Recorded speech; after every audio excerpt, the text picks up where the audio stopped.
धक्कादायक पाणी पुरवठा करणाऱ्या नीरा उजव्या कालव्यात मृत कोंबड्या.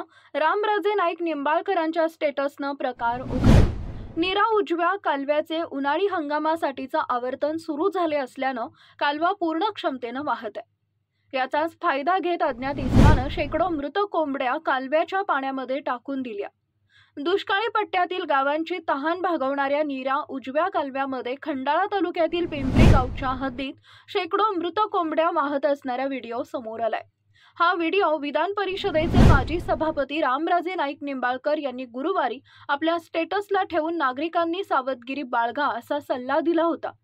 हा व्हिडिओ सोशल मीडियावर व्हायरल झाला व त्यामुळे सर्वत्र एकच खळबळ उडाली. मागील 8 दिवसापासून नीरा उजवा कालव्याचे उन्हाळा हंगामासाठीचं आवर्तन सुरू असल्यानं कालवा पूर्ण क्षमतेनं वाहत आहे. याचाच फायदा घेत अज्ञात इसमानं शेकडो मृत कोंबड्या कालव्याच्या पाण्यामध्ये टाकून दिल्यात. या कालव्यातील पाणी खंडाळा, फलटण, माळशिरस व सांगोला या तालुक्यातील लाखो नागरिक व फलटण व लोणंद सारख्या मोठ्या शहरातील नागरिक या कालव्यातील पाणी पिण्यासाठी वापरतात. लाखो लोकांच्या पिण्याच्या पाण्यात अशा प्रकारे मृत कोंबड्या कुणी व कोणत्या गावातून टाकल्या याचा प्रशासनानं शोध घेऊन कठोर कारवाई करण्याची मागणी संतप्त नागरिकांमधून होत आहे. दरम्यान पिण्याच्या पाण्यात मृत कोंबड्या पडलेला व्हिडिओ पाहून या भागामध्ये भीतीचं वातावरण निर्माण झालं होतं. रामराजे नाईक निंबाळकर यांच्या व्हॉट्सअप स्टेटसमुळे प्रशासन आणि नागरिक अलर्ट मोडवर आलेत.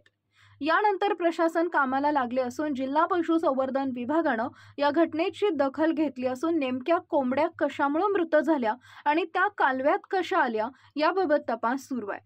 आपला आवाज न्यूज टीम, फलटण.